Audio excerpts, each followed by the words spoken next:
Alright, welcome back everybody. In this video, we're going to be covering how to create your first program in Python using the IDE that we've installed. So the first thing you want to do is open up the PyCharm IDE. You'll be greeted with a splash screen while the program loads.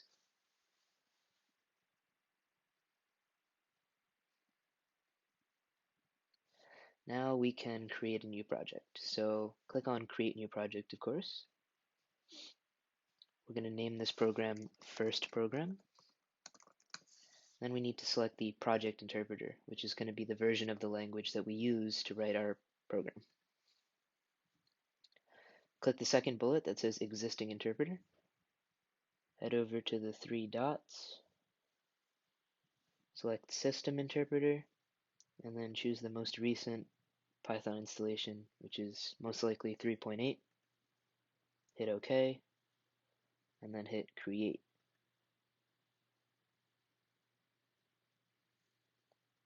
Close out of the tips. There should be a folder on the left-hand side of the screen that is named after your project. This contains all of your files. Right-click on this folder,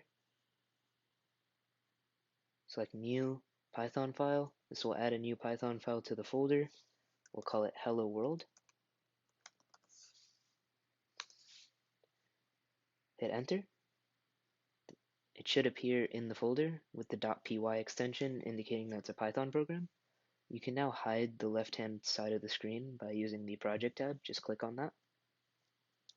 Now we can write the Hello World program, and it's very simple. You just need the word print, which is a function in Python that will take whatever you give it and output it to the console.